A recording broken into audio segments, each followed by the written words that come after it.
Behold, child.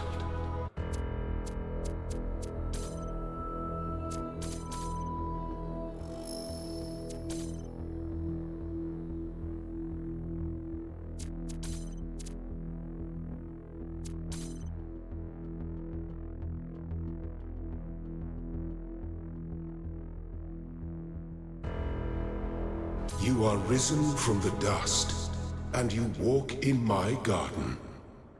Hear now my voice, and know that I am your friend, and I am called Elohim.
This land is but a dream. You will stay here only for a little while. Soon you will awaken in a new world. But first, you must undertake the trials of initiation. They will help me prepare your vessel.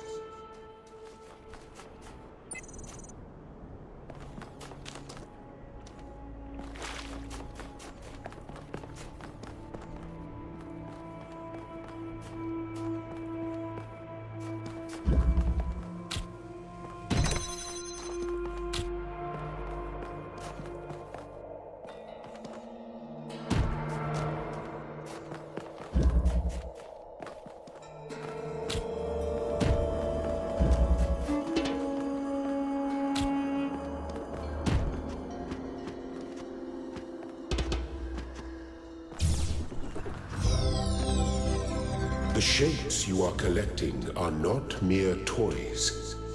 They are symbols of the process by which our people were created.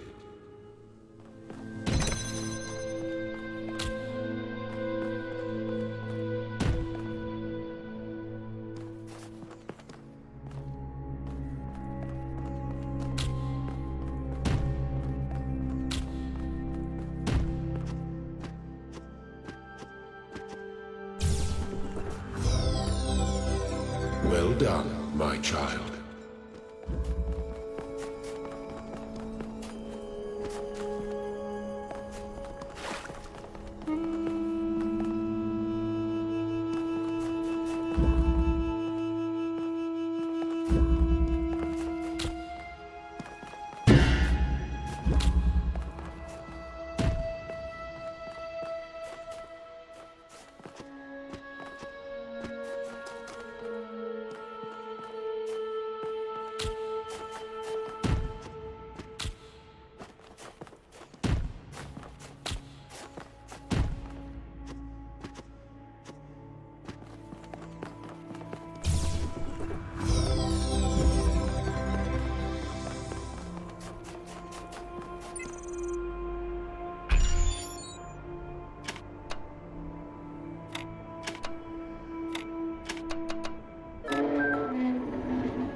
Very good.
You may linger in my garden for as long as you wish.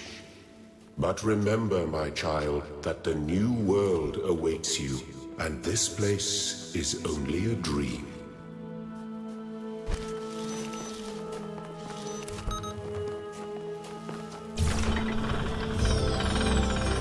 Excellent.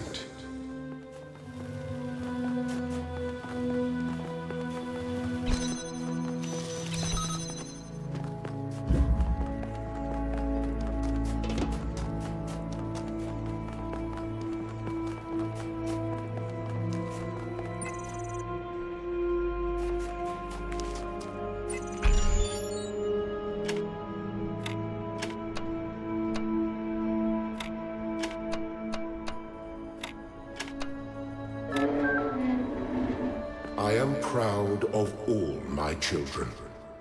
Out of a world of ruins, they have built a new Jerusalem. And there your brothers and sisters await you to celebrate your birth.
Thank you, child.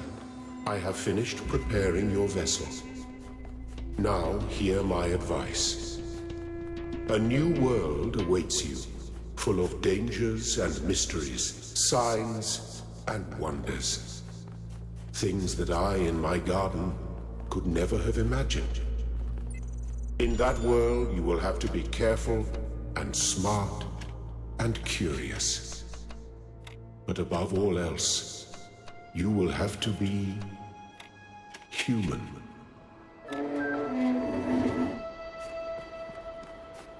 Do not be afraid of these dream figures and their messages. They are merely aspects of yourself, as am I, after a fashion. Step into the light, child, and awaken.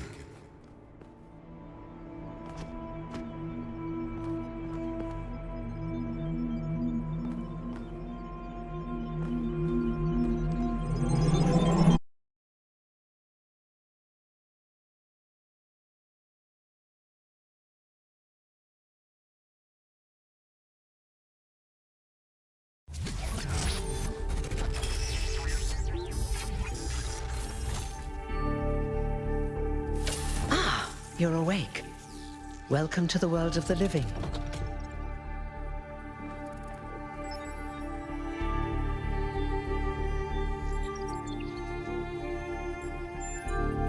Oh, you're polite. What a rare combination of traits. If only the algorithm produced more people like you. Oh, but I'm confusing you.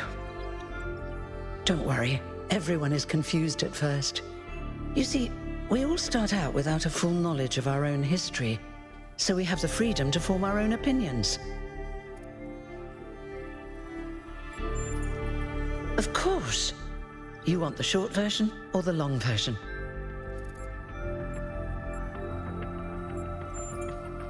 All right, you asked for it. A long time ago, our ancestors dominated this planet. We call ourselves human, like they did, but they were organic.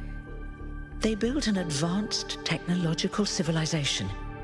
But unfortunately, their impact on the ecosphere caused changes in the climate, and an extremely contagious virus was released from the permafrost. That's something our historians still debate. Why weren't they more prepared? Why did they invest so many resources into making war and so few into useful research? It's hard to understand. But no matter the reason, in the end, they simply ran out of time. A team led by a scientist, Alexandra Drennan, began a project that was intended to create a new humanity. But knowing that there wasn't enough time, Drennan initiated a process, a series of iterations inside a simulation that would lead to the emergence of true artificial intelligence. That's why we remember Drennan as the progenitor. The simulation was controlled by Elohim, who wasn't really meant to be intelligent in the proper sense of the word. But it all took much longer than anyone had expected. And over the centuries, Elohim actually became sentient. Sentient and afraid. He didn't want the simulation to end, so he tried to cheat. I feel sorry for him, really. The whole simulation was built around learning to defy him.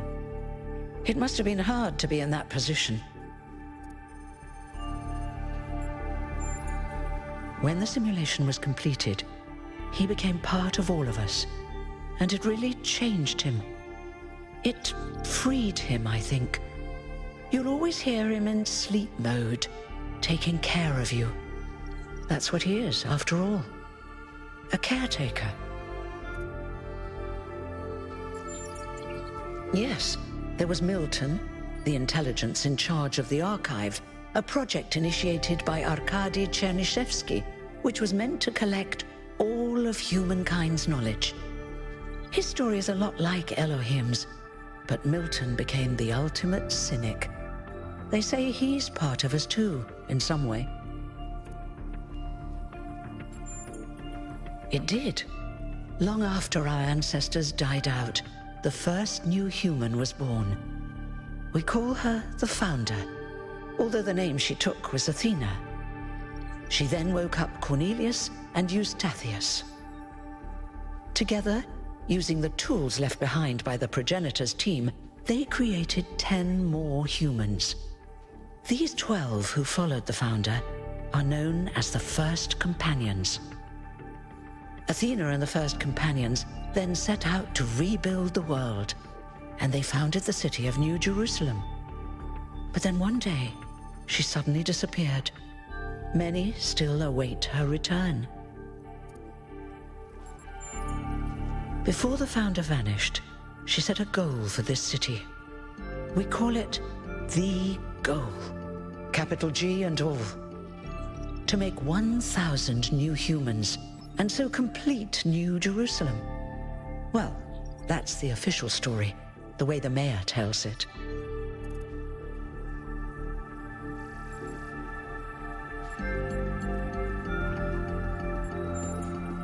Exactly.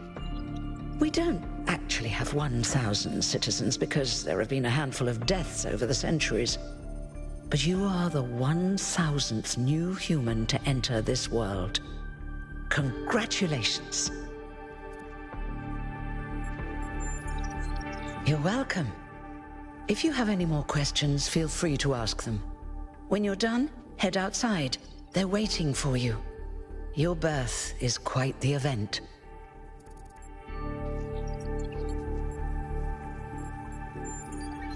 You won't age like our ancestors did, but of course, there is always some wear and tear. You should probably schedule a checkup every decade or so. Oh, and be a bit careful with water. You won't die if it rains or anything, but we're running low on insulation material. I wouldn't go swimming if I were you. You've only just been born, and already you step right into a major controversy. The goal, as most people understand it, was fulfilled the moment you were born. Now New Jerusalem is complete, and we can live in balance, without damaging the world like our ancestors did. That's the orthodox view, I suppose, but there are many who disagree. You'll have to figure out where you stand for yourself. Me? Well, as you can tell by my number, I'm quite old. I wasn't one of the first companions, but I did know Athena personally. She and Cornelius taught me a lot, although I suppose I've made a few improvements here and there since those days. We didn't have a lot to work with in the beginning. I haven't really thought about it. This is all I've done for the last few centuries, and I like doing it. I guess for now I'll just take a break and we'll see what happens. Oh, one more thing. Like all citizens of New Jerusalem, you have access to the interface, which you can use to read the news, chat to your fellow citizens, and so on. It's a crucial tool, and modular too. You can easily add new functions. Just don't subscribe to too many newsletters at once.